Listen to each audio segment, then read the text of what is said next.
Alors, je vais revenir sur le match de l'Olympique de Marseille contre le LOSC, le Lille Olympic Sporting Club, pour la 4e journée de Ligue 1.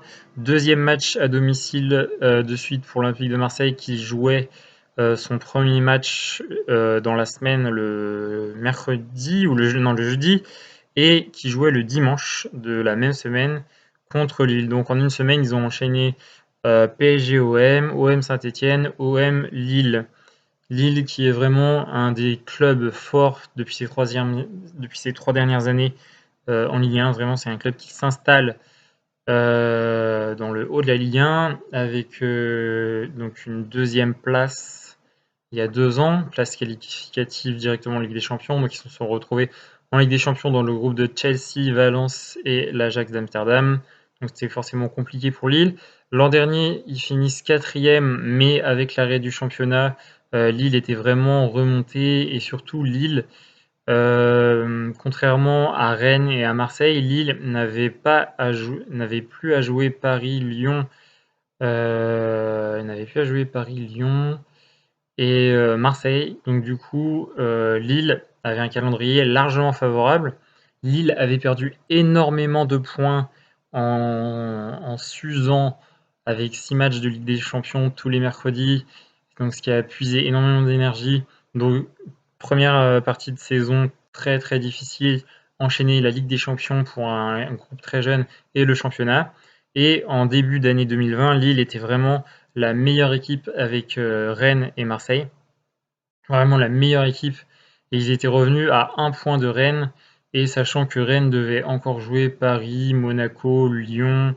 Voilà, beaucoup de matchs très compliqués pour Rennes.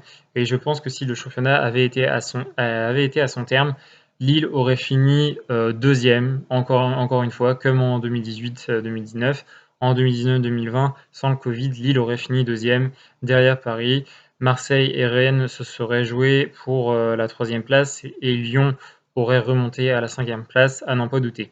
Donc là, nous sommes en 2020-2021. Alors, composition d'équipe pour l'Olympique de Marseille: Mandanda, Caleta-Car, Alvaro, Sakai, Nagatomo pour son premier match, Camara, Rongier, Sanson, Payet, Thauvin et Benedetto en pointe. Pour Lille, Mike Maignan, Font, Botman, Badradic, Selic, Benjamin André, Souamaré, Luis Araujo, Bamba, Jonathan David, Yuri Yilmaz. Donc, deuxième match consécutif à huis clos pour l'Olympique de Marseille, donc qui joue dans un stade vide de 70 000 spectateurs. Et forcément, c'est très compliqué de jouer dans un stade vide parce qu'il n'y a pas tes supporters pour te pousser, pour chanter, pour s'enthousiasmer, pour communier avec les joueurs sur chaque attaque, sur chaque offensive, sur chaque corner et siffler l'adversaire sur chaque offensive, sur chaque corner de l'adversaire, ce qui met une certaine pression à l'adversaire. Donc sur ce match-là, j'ai envie de dire un grand bravo et un exceptionnel Mandanda. Mandanda, ça fait 10 ans qu'il est à l'Olympique de Marseille, ça fait 10 ans qu'il nous régale. C'est vraiment un gardien exceptionnel. Il mérite sa place de titulaire en équipe de France. Je suis désolé, mais quand je vois Lloris à Tottenham depuis des années, c'est, enfin voilà, je veux dire, pour moi, il n'y a pas photo entre, entre, entre Mandanda et Lloris. Pour moi, il n'y a pas photo. Je veux dire, enfin, ce qu'il fait à Marseille, c'est exceptionnel. Je veux dire, à Brest, si on n'en prend pas 6, c'est grâce à lui. Contre Paris, si on n'en prend pas 3 ou 4, c'est grâce à lui. Si à Saint-Etienne, on n'en prend pas 5, c'est grâce à lui. Et là, face à lui, il a fait 4 arrêts exceptionnels. Après, il a eu la chance d'avoir un poteau. Mais ça fait partie des grands gardiens d'avoir un peu de chance. Donc voilà, il a été vraiment fantastique, phénoménal, il a été exceptionnel. Et si Marseille repart de ce match avec 1 point du match nul, vraiment pas mérité du tout, c'est vraiment grâce à Mandanda. Vraiment, Steve Mandanda, il a été exceptionnel. Il a vraiment été exceptionnel. Ouais, il y a vraiment rien à dire. C'est incroyable de voir le niveau qu'affiche Mandanda année après année. Que je vous dis, ça fait plus de 10 ans qu'il est à Marseille et 10 ans qu'il est vraiment ultra performant. Donc à la mi-temps, 0-0, pas grand-chose à signaler, même si les plus grosses occasions étaient pour Lille, très honnêtement. Donc là, comme contre Saint-Etienne, où on se fait cueillir à froid, dès la première occasion du match en première mi-temps. Là, 47e minute, retour des vestiaires, on se fait cueillir à froid, but de Luis Araujo, totalement mérité, amplement mérité pour Lille. C'est vrai que Lille dominait, poteau pour Lille, des occasions énormes. Un deuxième poteau, faire une barre transversale. Donc vraiment, Lille, un but à la 47e au retour des vestiaires par Luis Araujo.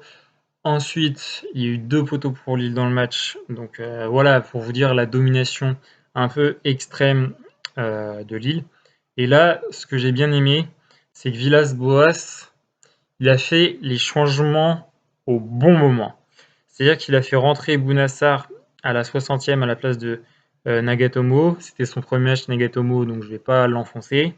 Après, il fait rentrer Germain, Gay, Radojnik, Ake à la 70e à la place de Thauvin, Rongier, Payet et Benedetto. 70e pour faire rentrer 4 joueurs, c'est le bon moment. C'est le moment idéal, c'est-à-dire qu'il reste 20 minutes plus 5 avec les arrêts de jeu, donc il reste 25 minutes.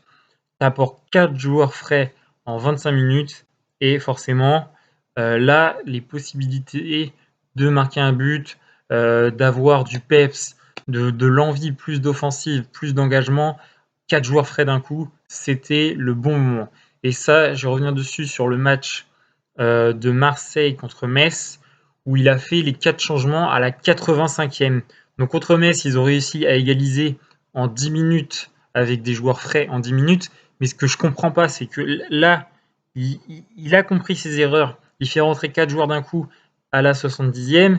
Et pourquoi contre Metz, quand tu es mené à la 70e, tu fais pas rentrer 4 joueurs d'un coup frais pour égaliser et aller gagner le match? Non, bref. On revient sur Olympique de Marseille contre le Lille Olympique Sporting Club. Donc là, Lille mène 1-0, but d'Araujo à la 47e, 2 poteaux. Lille mène largement sans un mandanda exceptionnel. Il y a 3-0 pour Lille, facile. Il fait rentrer 4 joueurs à la 70e.